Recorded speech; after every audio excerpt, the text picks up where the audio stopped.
नमस्कार दोस्तों, मेरा नाम है प्रदीप चौहान। बात समझनी है तो पूरी सुननी होगी। दोस्तों, क्या वजह है कि जहां देश के प्रधानमंत्री को होना चाहिए वहां पर विपक्ष का नेता होता है? क्या वजह है जहां पर विपक्षी दल के नेताओं को होना चाहिए वहां अक्सर प्रधानमंत्री पाए जाते हैं? क्या वजह है, मैं और थोड़ा इसको एलेबोरेट कर देता हूं कि क्या वजह है जब भी बात किसी एजुकेशन इंस्टीट्यूट की हो, छात्रों से संवाद की हो, छात्रों के सवालों का जवाब देने का हो, या फिर आने वाले भविष्य को लेकर छात्रों के लिए क्या योजनाएं हैं, इस देश का एजुकेशन सिस्टम या जॉब क्रिएशन, ये सारी चीजें होनी चाहिए। जब भी इन पर कोई चर्चा कहीं होनी हो तो वहां पर बुलाया जाता है राहुल गांधी को। लेकिन दूसरी तरफ देश के प्रधानमंत्री को जहां इन सब चीजों में पार्टिसिपेट करना चाहिए, देश के प्रधानमंत्री अक्सर मंदिरों में पाए जाते हैं।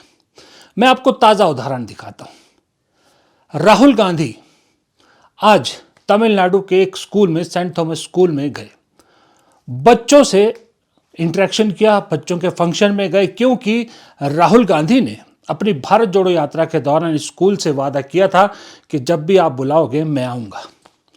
राहुल गांधी वहां पहुंचे, बच्चों को बहुत अच्छी अच्छी फ्यूचरिस्टिक बातें बताई, लेकिन देश के प्रधानमंत्री कल कहां थे?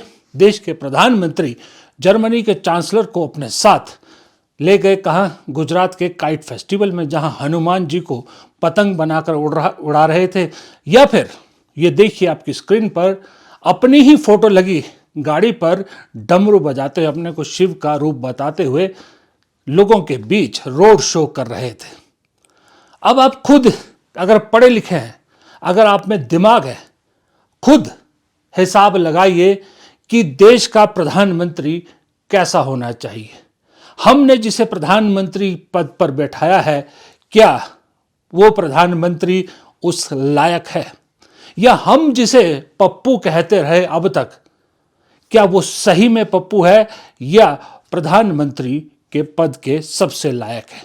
क्योंकि देश का प्रधानमंत्री लोगों की समस्याओं का समाधान करने, अगली जनरेशन, अगली पीढ़ी को मोटिवेट करने की बजाय या फिर उनके लिए जॉब क्रिएशन करने की बजाय, उनके एजुकेशन सिस्टम को ठीक करने की बजाय मस्जिदों तो छोड़िए, मस्जिद तो नहीं जाते, माफ कीजिएगा, मंदिरों के चक्कर लगाते रहते हैं और मंदिरों में भगवान से ज्यादा दर्शन लोगों को अपने कराते हैं। क्या वजह है कि मोदी जी की जगह जहां पर पढ़े लिखे की बात हो, राहुल गांधी को बुलाया जाता है? उसकी वजह है, कई वजह हैं। एक वजह मैं आपको पहले बताता हूं। देश का प्रधानमंत्री युवाओं के सवालों का जवाब देने की बजाय कहता है कि हमारे हनुमान जी पूरी दुनिया की गेमिंग चला सकते हैं।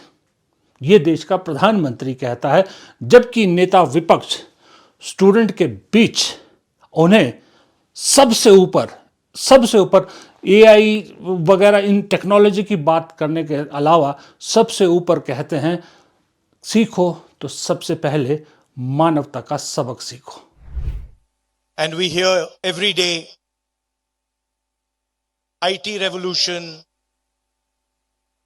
AI, data.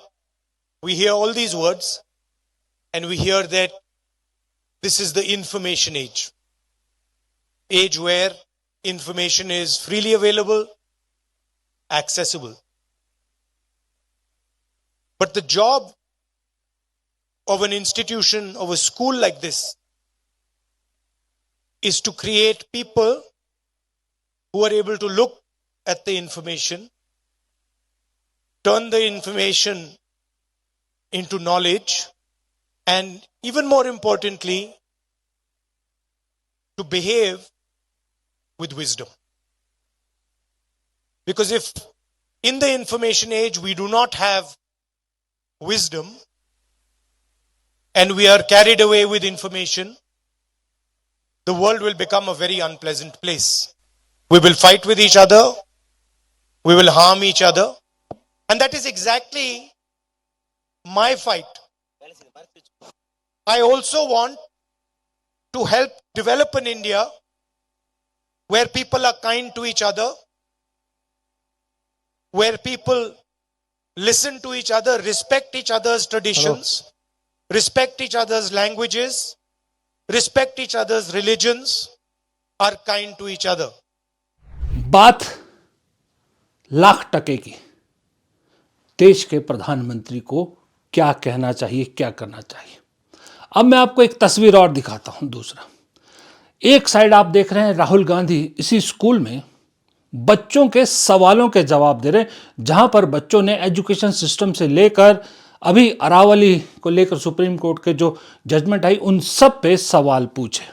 राहुल गांधी ने खुल के जवाब दिए। दूसरी तरफ देश के प्रधानमंत्री जब बच्चों से मिलते हैं तो आप देख रहे हैं क्या करते हैं। और ये राहुल गांधी का एक स्कूल का उदाहरण मैं इसलिए दिया क्योंकि ताज़ा आज का मामला था। देश हो विदेश हो, हर जगह यूनिवर्सिटी हो, कॉलेज हो, स्कूल हो, क्यों राहुल गांधी को ही बुलाया जाता है? क्यों मोदी जी कभी न स्कूल में दिखते हैं, न कभी यूनिवर्सिटीज के स्टूडेंट्स के बीच में दिखते हैं? अगर दिखते भी हैं तो सिर्फ झंडी दिखाने के लिए या किसी का उद्घाटन करने के लिए या फिर डिग्रियां बांटने के लिए, इसके अलावा कहीं नहीं दिखाई देते। क्यों? दो छोटी वजह मैंने आपको बताई। अब तीसरी वजह सुनिए। तीसरी वजह यह है कि मोदी जी डरते हैं। अगर किसी इंस्टीट्यूशन में मोदी जी को बुलाया भी जाता है ना, तो मोदी जी वहां जाने से कतराते हैं, क्योंकि उन्हें लगता है अगर किसी ने ये राहुल गांधी की तरह सवाल पूछ लिए तो वो क्या जवाब देंगे। क्योंकि नॉलेज का मामला तो खाली है ही है, साथ में एक बहुत बड़ी बाधा है, वो बाधा है अंग्रेजी भाषा की। इसलिए कोई बुलाए भी मोदी जी को तो मोदी जी वहां नहीं जाते। दूसरी वजह, जो एजुकेशन इंस्टीट्यूशन है ना, वो भी मोदी जी को बुलाने से कतराते हैं, क्योंकि किसी भी सही एजुकेशन इंस्टीट्यूट में कोई ये नहीं चाहेगा कि उन पर ऐसा धब्बा लगे कि जैसा और इंस्टीट्यूशन पे लगता है जहां मोदी जी जाते हैं, क्योंकि वो सारा फंक्शन यूनिवर्सिटी, कॉलेज या इंस्टीट्यूशन का ना रहकर संघ और बीजेपी का हो जाता है। इसलिए वो बचना चाहते हैं ऐसे से, इसलिए मोदी जी को बहुत से लोग अप्रोच ही नहीं करते, बुलाते ही नहीं। तीसरी वजह, राहुल गांधी की डिग्रियां सबको मालूम है कि राहुल गांधी कितने पढ़े लिखे हैं, लेकिन दूसरी तरफ तो डिग्रियों को लेकर बहुत बड़े बड़े सवाल हैं।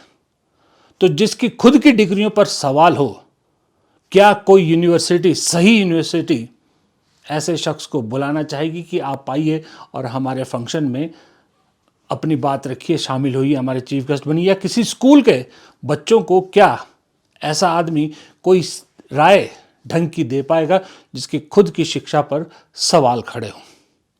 इसलिए बड़े सिस्टमैटिक तरीके से हर यूनिवर्सिटी के चांसलर्स को हर यूनिवर्सिटी के वो चांसलर बना दिए गए हैं जिनकी कहीं ना कहीं से संघ की बैकग्राउंड है या बीजेपी की बैकग्राउंड है। ये इसी सिस्टमैटिक तरीके से बनाए गए हैं ताकि मोदी जी को वो बुलाया जा सके, क्योंकि अब तक मोदी जी को एक बहुत चुभन होती है। ये अमेरिका हो, जर्मनी हो, इंग्लैंड हो, भारत हो, कहीं चले जाएं, राहुल गांधी स्टूडेंट्स के बीच जाते हैं, राहुल गांधी को यूनिवर्सिटीज़ बुलाती हैं, राहुल गांधी अपनी बात रखते हैं, सवालों के जवाब देते हैं, लेकिन मोदी जी नहीं कर पाते। इसलिए मोदी जी ने अपने लोगों को वाइस चांसलर बना दिया है, अलग अलग यूनिवर्सिटीज़ में अलग अलग संस्थानों का हेड बना दिया है कि आप बुलाइए, जो प्रोग्राम पीएमओ से आएगा उसी के हिसाब से होगा। सवाल जवाब का तो मतलब ही नहीं है, वो शो मोदी शो होगा, यूनिवर्सिटी कॉलेज शो नहीं होगा।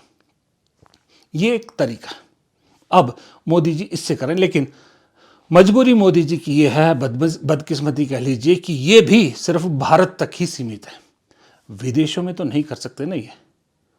आप बताइए, कोई शख्स 12वां साल में हो लगातार प्रधानमंत्री के पद पे और किसी शिक्षण संस्थान में वो स्टूडेंट्स के बीच बैठ के सवालों के जवाब नहीं देता है, अपनी बात नहीं कहता है। मनमोहन सिंह प्रधानमंत्री थे, कितनी बार वो चाहे स्टूडेंट्स हो, चाहे वो बिजनेस कम्युनिटी हो, चाहे वो थिंकर्स हो, चाहे वो जर्नलिस्ट हो, चाहे वो भारत में हो, चाहे भारत से बाहर हो, सवालों के जवाब देते आपने देखे होंगे। प्रेस कॉन्फ्रेंस तो करते ही करते थे। 12 साल में मोदी जी को कहीं भी एक बार भी सवाल का जवाब देते तो छोड़िए, अपने दिल की बात कहते हुए नहीं सुना। क्योंकि दिल की बात कहते हुए मोदी जी के मुंह से फिर वही अचानक निकलेगा, राम, हनुमान, शिव जी, मुसलमान, यही सब निकलेगा। तो एजुकेशन इंस्टीट्यूट में तो ये सब नहीं चलेगा ना। यूं तो अपने आप को सनातन के रक्षक कहते हैं, कांग्रेस को हिंदू विरोधी बताते हैं, खुद हनुमान जी को पतंग बनाकर उड़ाते हैं। अब मेरे हिसाब से ये सवाल कल से लेकर बड़ा जायज़ सवाल सोशल मीडिया पर उठ रहा है कि उन सनातनियों का अब वो गौरव कहाँ गया, वो जोश कहाँ गया, वो गुस्सा कहाँ गया, जब प्रधानमंत्री हनुमान जी को पतंग बनाकर उड़ रहे हैं। तब उनकी आस्था को ठेस नहीं लग रहा, तब उनकी आस्था को ठेस नहीं लग रहा जब मोदी जी शिव जी की तरह त्रिशूल लेकर दिखा रहे हैं, अपने आप को एक तरह से शिव का अवतार बता रहे हैं। कभी राम जी को छोटा बच्चा बनाकर चलाते हैं, पोस्टर इस तरह का रिलीज करते हैं। तब ये हिंदुओं की, सो कॉल्ड हिंदू आस्था के लोगों की आस्था को ठेस नहीं पहुंचती है। और राहुल गांधी जब सही सवाल कहते हैं तो इन्हें लगता है राहुल गांधी तो हिंदू है ही नहीं, राहुल गांधी तो भारतीय ही नहीं, राहुल गांधी तो हिंदू विरोधी है। लेकिन एक चीज मैं आप बता रहा हूं, 10 साल या 11 साल और अब में बड़ा फर्क है। जो डर 10 साल में दिखा था आपने, जहां पर राहुल गांधी को खुल के तारीफ करने वाले, राहुल गांधी को खुल के इनवाइट करने वालों की संख्या बहुत कम थी, वो संख्या बढ़ रही है। धीरे धीरे लोगों के दिल से सत्ता का डर निकल रहा है। अब वो भी चाहते हैं कि सही में भारत का जो असली स्वरूप है, भारत की जो असली आत्मा है, भारत जिस रास्ते पर चला था 2014 तक, उस रास्ते पर चलना चाहिए। और ऐसे लोग अब धीरे धीरे सामने आने लगे, और ऐसे लोग धीरे धीरे अब राहुल गांधी से न सिर्फ मुलाकातें कर रहे हैं, न सिर्फ राहुल गांधी से मिल रहे हैं, न सिर्फ राहुल गांधी को अपने यहाँ बुला रहे हैं, बल्कि राहुल गांधी की सोच का भी समर्थन कर रहे हैं। और सच्चाई देखिए, कागज के फूल से खुशबू आ नहीं सकती, देखने में अच्छा लग सकता है, लेकिन बहुत जल्द कागज के फूल पे जब धूल चढ़ती है ना, तो उसकी असलियत सामने आ जाती है। और इस कागज के कमल की धूल भी बहुत ज़्यादा जमने लगी है और असलियत आने लगी है। इसीलिए लोग अब कहने लगे हैं कि हमने कैसा प्रधानमंत्री चुन लिया। फिलहाल इस वीडियो में इतना ही।